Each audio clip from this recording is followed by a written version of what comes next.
All right, we have some breaking news to get to here. This is out of South Bend. St. Joseph County officials right now holding a news conference to address the areas still struggling with this week's floods. Want to listen in and get a better handle of what's going on. Just offer a few updates from the city perspective, then turn it over to the folks who are leading the coordination as soon as this dispatch is over. We're working on it. Okay. Next time we can just do it inside.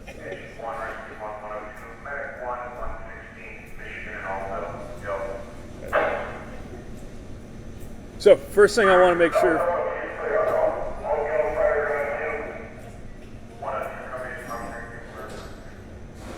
All right. Good idea. All right. First thing I want to make sure that the public is aware of is we're talking about, in terms of rainfall incidents, what happened overnight Monday is considered a 1,000-year event. So South Bend is fortunate in the sense that we got through a 1,000-year rainfall event with, as of now, no reports of any confirmed casualties or injuries. There was obviously extensive property damage. We're still tallying up what that property damage looks like.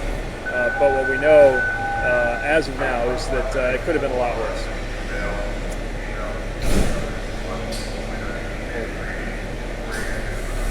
Get these guys out of here. Just one with a Quint going too? Just a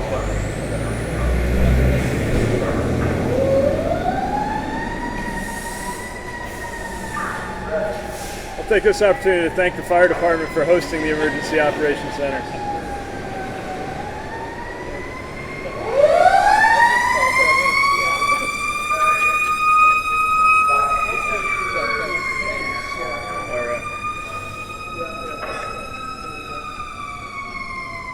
We're listening to a news conference here where Mayor Pete Buttigieg is trying to update us on some of the numbers and some of the difficulties they've had as they've tried to respond to what has happened with what he's obviously called now a 1,000-year flood event. Talking about no confirmed deaths, but extensive property damage, and he's battling some of the issues here as the fire department is trying to go out and respond to active calls at this point. I think it's clear we can try to listen in again. Gallons of water falling on the community, and it's going to take days for that water to move through the different places that it's going. It's going through waterways, ditches, creeks, obviously the stormwater and wastewater system, and of course in some cases it's working its way through people's basements as well. As we've been saying from the very beginning, it is absolutely not safe to go into any standing or moving water on foot or in a vehicle. So if you see standing water, we need people to turn back. If you see a barrier, we need people to turn back.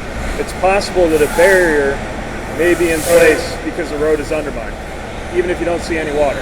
And so it's important to stay away from that. Unless they call the boat, I don't think any more vehicles will be moving from here, so we got that going for us. All right. I'm glad this didn't happen during your part of the press conference. Okay, so here's what the city's doing. We've got a real focus. Most of the emergency response phase of that is obviously behind us. So what we're really focused on now is making sure that the city is safe. Public Works teams are out inspecting roads, looking at what's undermined. Again, it's important to stress that billions of gallons of water are working their way through the system. That means some of the damage that's happening to roads may not have even occurred yet as water continues to move underground. So we've got assessments going on as the engineering and public works folks try to stay ahead of that. Meanwhile, on the building side, we've got the code enforcement department doing inspections and assessing what's going on in buildings. We've confirmed at least 7 structures that have collapsed foundations, and we know of 2 houses that are totally collapsed. A reminder also from the building side of things, if you are doing work on your home, structural work as a result of the emergency, it's really important to get that permitted so that it's handled properly. The last thing we want happening to you is something happens to your home, you're doing work, and then you find that you're having an issue with the building permitting. So please let our department know about that. Emergency management, who I'm going to turn it over to in a moment, have advised me that they've had about 700 contacts with their damage assessment in partnership with the Red Cross. But we know there are more folks out there. And it is very important, if you have any damage, to notify County Emergency Management. The number for that is 235-9378. We want to make sure those all get called in 235-9378, and they'll explain more about the reasoning for that.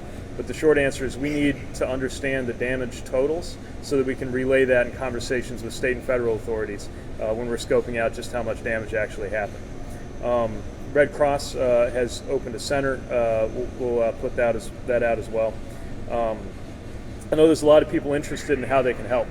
And so, again, through the aid agencies, if you call that number 235-9378, they can refer you to the relevant agencies. Some donations are more useful than others, so it's really best to call first. And those will be processed through agencies like the Red Cross, Salvation Army, and Goodwill. Also want to thank 3 third-party agencies that have come on the ground to help out. Southern Baptist, faith-based organization.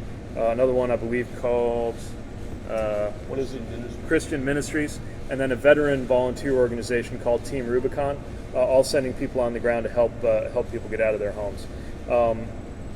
Let me just end by mentioning that I've been really appreciative of what I've seen since this took place. First of all, in this building, I saw a lot of civilians and emergency personnel working side by side, pulling extremely long hours.